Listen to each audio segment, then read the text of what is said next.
वज़ीर आज़म शहबाज शरीफ और गवर्नर सिंध कामरान खान टिसोरी का टेलीफोनिक रब्ता। मुल्की मजमूई और सियासी सूरत हाल पर गुफ्तगू हुई। वज़ीर आज़म ने गवर्नर सिंध को ईद उल फितर की मुबारकबाद दी और नए ख्वाहिशात का इज़हार किया। कहा, सूबे सिंध की तरक्की से ही पाकिस्तान की तरक्की जुड़ी है। सूबे सिंध के अवाम की फलाह बहबूद हुकूमती तरजीहात का हिस्सा है। वज़ीर आज़म का गवर्नर खैबर पख्तूनख्वा फैसल करीम कुंडी को भी टेलीफोन पर रब्ता। ईद उल फितर की मुबारकबाद पेश की। गवर्नर फैसल करीम कुंडी ने वज़ीर आज़म शहबाज शरीफ का शुक्रिया अदा किया। वज़ीर आज़म को ईद उल फितर के मौके पर वज़ीर आज़म आज़ाद जम्मू कश्मीर से भी रब्ता। ईद उल फितर की मुबारकबाद दी, नए ख्वाहिशात का इज़हार किया।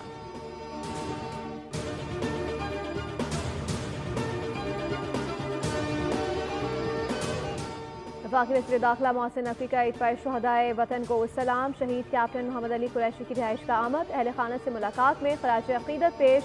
कहा, शहीद कैप्टन मोहम्मद अली कुरैशी ने बहादुरी से मुकाबला करते हुए दहशत गर्दों के मज़मूम अज़ाइम को नाकाम बनाया। लासवाल कुर्बानी को कौम हमेशा याद रखेगी।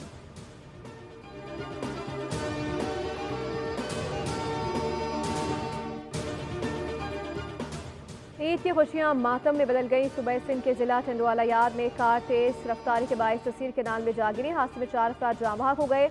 हादसा टंडवाला यार्ड बाईपास के मकाम पर पेश आया। नौजवानों के कराची से सुपर हाईवे पर सफर के दौरान की आखिरी वीडियो बोल न्यूज़ को मौसूल। चारों दोस्तों ने हैदराबाद के होटल पर चाय पी। वीडियो में चारों दोस्तों को हंसी मजाक करते हुए देखा जा सकता है।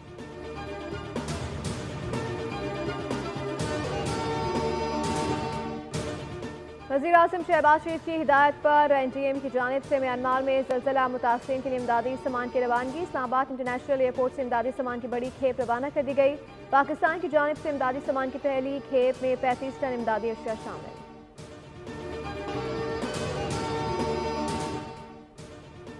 पंजाब में सिर्फ 6 माह में 3000 से ज़ायद चिल्ड्रन हार्ट सर्जरी का मुनफरिद रिकॉर्ड। वज़ीर आला पंजाब मरियम नवाज शरीफ का पहला और जामे चिल्ड्रन हार्ट सर्जरी प्रोग्राम जारी। दूसरे सूबों के बच्चे भी मुस्तफीद हो रहे हैं। वज़ीर आला पंजाब मरियम नवाज कहती हैं कि नन्हे बच्चों की तकलीफ बर्दाश्त नहीं। हार्ट सर्जरी के अखराजात हुकूमत देगी। हुकूमत की वसाइल पर पहला हक बच्चों का है। सब अपने बच्चों जैसे हैं। पैदाइशी अमराज़ क़ल्ब में मुब्तला बच्चों का इलाज मुमकिन हद तक जल्द और मुफ्त होगा।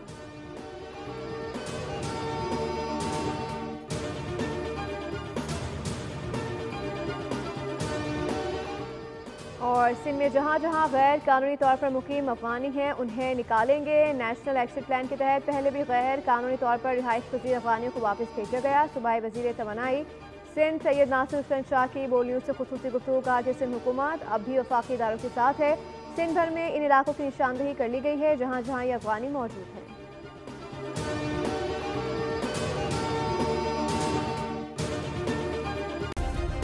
सब्सक्राइब करें और बेल दबाएं ताकि कोई खबर रह न जाए।